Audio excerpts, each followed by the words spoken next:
My name is Mark Otis Brown. And my nickname is Spanky. My daddy, he got kind of bad once he got found out he had esophagus cancer. He had to quit work and he started drinking. When I was about 9 years old, when I started drinking, because I always say, well, Daddy do it.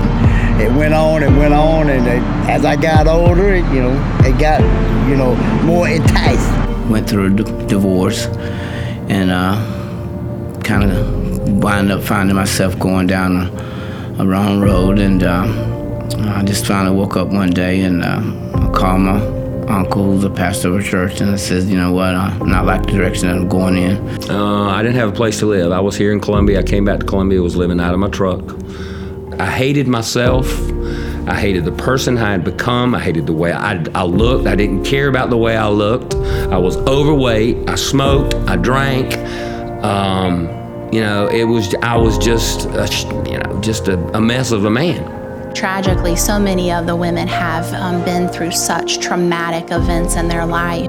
Those traumatic events have really, in essence, stunted her ability to be able to function as what we would consider a normal individual. That's when I started really drinking heavy and started doing cocaine. I wasn't thinking about the future. I was thinking at the moment right there, getting high, hanging out with my buddies and all that.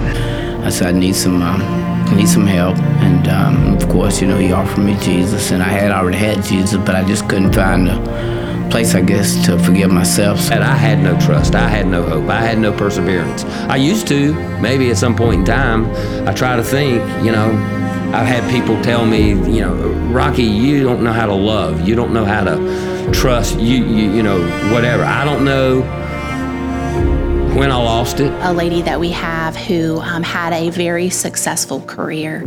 She was in banking for 30 years, and tragically her husband died of an overdose, and when she lost her husband, it sent her into addiction herself.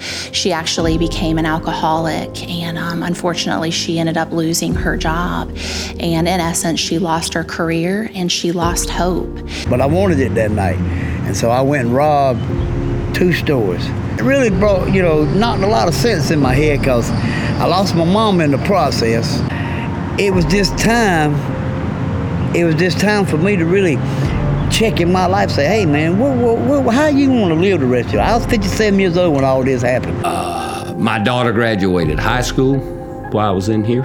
I probably saw my grandson more while I was in the Oliver Gospel Mission than I did for his first 2 years of life. And so, she's with us now, and she's in our program, and we are seeing such tremendous growth in her, and we are so excited to be entrusted with her to come alongside her to help her get back to where she was before addiction took hold of her life. If you look a man in his eye, and a man looks you back into the eye, and he tells you his story, and he asks you with sincerity to give him another chance, I don't believe that you can go wrong with it. If you do, you're charging it to the Lord. But the Lord said, at least as much as you've done it to the least of them, then you've done it to me. And I think in one point or another, we all have been given ourselves a chance. If God done took all that away from me now, I want my children back in my life. And I know it's going to be a process. It's not just going to be a snap of the thing. Because I ain't seen my children since '98. That's the year I got locked up. Basically I was depressed. I had a substance abuse problem, alcohol. I used alcohol to escape. That was the drug of my choice, always has been. I came and checked in here, and I pretty much, I got down on my knees and I said, Father God, I can't do it. Here I am, take me. Oliver Gospel Mission, here I am, take me. I really had an awakening. God talked to me. He came to me in the night. I knew it. I felt it. I've never felt anything like that in my life. And I woke up the next morning and I said, you know what? This is going to be all right.